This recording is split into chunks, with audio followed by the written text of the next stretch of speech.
Hi guys, welcome back to my channel, and today I'll be going over my collection of items from the row. I became a fan of the row back in, I think, the winter of 2023, so about 2 years ago now. I was in Japan and I got to feel my first bag from the row in person. It was actually secondhand from Brandoff in Ginza. So that's a, secondhand reseller. It's actually a chain all over Japan.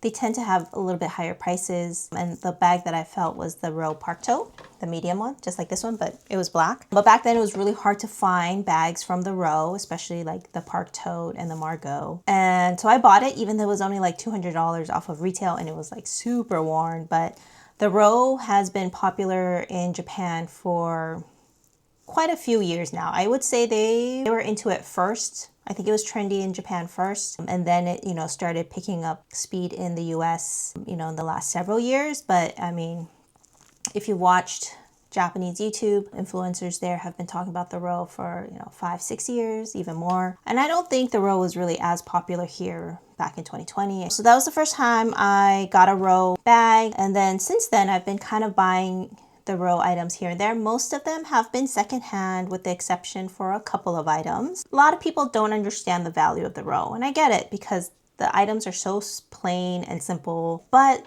as other row fanatics talk about, it's really about the quality of the items. The quality is there. It's sort of like what luxury brands should have been or should be in 2025, 2026. Not what they are now, which is sort of a cousin to fast fashion, but just with higher prices. The row actually, I think, produces items that are high quality. And, yes, they're still mass produced, but not on the scale of, say, the brands from LVMH and such. And because the items from the row are such great quality, when you buy them secondhand, they are still very good. So let's get started. All right, so I'll start with the bags. It's a bag channel. This one is the Row Park Tote that lasted. So I went on a huge Park Tote kick, I think, like the early months of 2024. I did get quite a few Park Totes. I've had a small, a medium. This is a medium and a large.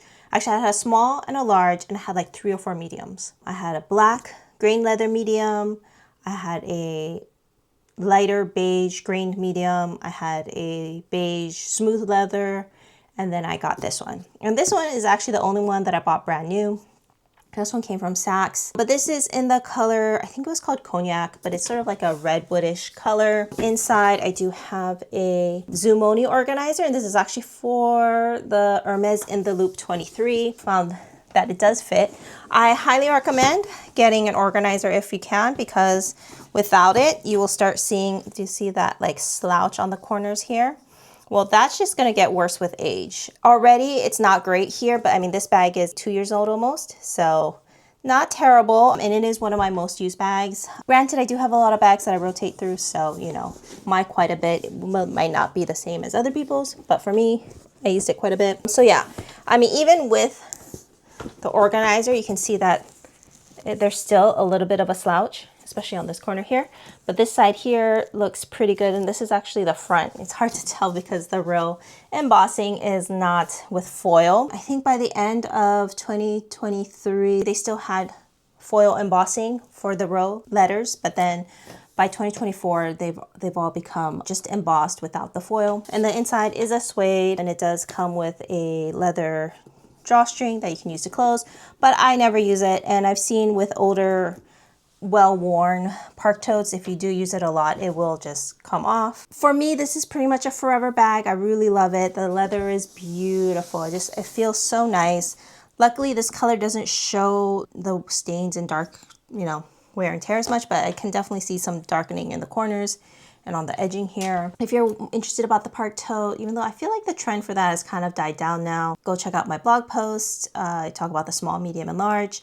The small is really cute. It fits the essentials, but it's a little too small for me. And then the large is just huge. I mean, the large is really cute if you're looking for one of those bags that slouches and sort of like a statement piece in a simple sort of way. It's actually not quite practical, because once you start loading it up, because it is so big, it gets really heavy. But I like the look of it. I was able to sell Basically all my other park totes maybe made a little money, but I didn't. I just didn't take a loss at least, which is a win in my book. And then after that, I did have a Margot 10, a Margot 15. Is that it? Yeah, I think I just got Margot 10, 15, which I did do reviews about them here. I mean, I like them. I mean, I definitely did get them at like the height of trendiness. I do feel like it's sort of dying down now. I mean, there's so many dupes that it's oversaturated at this point. I didn't love them. The Margot 15, I have the same problem as when I had the Birkin, which is it's mostly hand carry only. It's a big bag. You load it up, it gets super heavy. On the plus side, the Margot 15, when it's empty, it's actually lighter than a Birkin when it's empty, which makes sense because Margot 15 has less hardware. The leather on that is like a saddle leather, which is a little bit lighter than say like the Togo that like Birkins usually use. So anyways, sold my Margot 10 and that's when I bought this one. And I bought this one mostly off of impulse. So this is the Peggy clutch in a really beautiful saddle leather in brown. The only branding is on the side here, only on one side too. Inside is also a really nice, I feel like it's probably lambskin leather lining. There's a small zipper pocket as well. Small zipper pocket here as well as two flat pockets here. And it closes with a really strong magnet, which is great to keep your items closed, but I do worry that, you know, if you use this a lot, you're really going to start wearing out the leather here.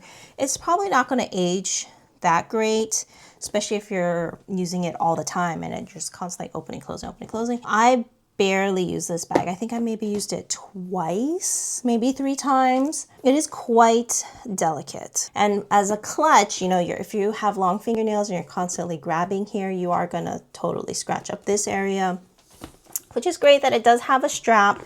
The strap does fit over the shoulder just snugly. I mean, this is a little bit of a bat wing top here, but it does fit under the shoulder and it is removable as well. Though honestly, if you're going to use it as a clutch, I would just leave it inside. I think I don't know why you would remove it. And there you go. So I bought this from the Row website impulsively. It was one of those like, oh, they have it stocked, I really want it. Oh, I just sold my Margot 10, I'm gonna buy this. And I have to say it was probably a poor purchasing decision. Like this one worked out because I had tried other park totes. I knew I loved the park tote and I just was looking for the right color, right leather, you know, type. This one, yeah, it was just sort of like, I love the dark brown, I want it, but I just never use it. I mean, it doesn't fit a ton. See what fits. All right, so I have everything in my Polen East-West, Noof East-West. All right, so my wallet, and so my wallet does fit. You know, it's actually quite spacious. It could also fit flat if you needed to. Sunglasses, mom pouch, hand sanitizer. And yes, because the magnet is so strong, it does close. So it works out. I mean, it fits all the essentials inside. That's what it looks like. Love that it's very easy to open, easy to see everything. I mean, I just don't use it because it's so delicate. And so honestly, I'm thinking of selling it. So I never use it. It's beautiful, but I also do have my Loewe Flamenco in the exact same color. And it's a little bit hardier. It's not as delicate. And I also have a lot of accessories for that. Like this was $2,900. For $2,900, I could have bought the Astra bag, which is like $2,300, which is sort of like a bigger bag, more useful bag. Those are currently the only 2 bags in my collection. I'm still open to getting bags from the Row. I do think they have great quality craftsmanship and leather. I just probably wouldn't buy anything at full retail price anymore. Like I would rather just buy it secondhand, because once it hits the secondhand market, it actually goes down quite a bit. True, you do have to worry about fakes though, because I do think Row is easily fakeable. So I ended up getting a medium park tote that was fake. And so I did a little blog post about it here. I could only tell because by that point I've already had 4 park totes go through my collection and I had one to kind of compare it with, but otherwise I wouldn't have known. You know, everything else looked legit. It just felt off. Like the leather it felt a little too plasticky, and that's kind of how I knew. Luckily I was able to return it and get a full refund. So I probably wouldn't buy it from like the Real. I would rather just go with like Fashion File where you could do a return. But yes, if you're not used to the Row, I could see that it is a little bit of a tenuous situation, you know, to buy it secondhand. So we'll go to another category of items from the row that I have. So I don't have a whole lot of clothing. I did get a couple of things rotate through my closet. Most of the time I got it from the Real. I tried it out and I didn't love it, so I sold it back. You know, took a loss, but that's fine. But this was one of my first items from the row. It is a cashmere short sleeve, like, I don't know what this kind of sleeve is called, like butterfly sleeve? Domain? Batwing? I don't know. But I love it. I got this secondhand from the Real and I've also had it for about 3-ish years now and I have yet to depill it. I have not had to depill it.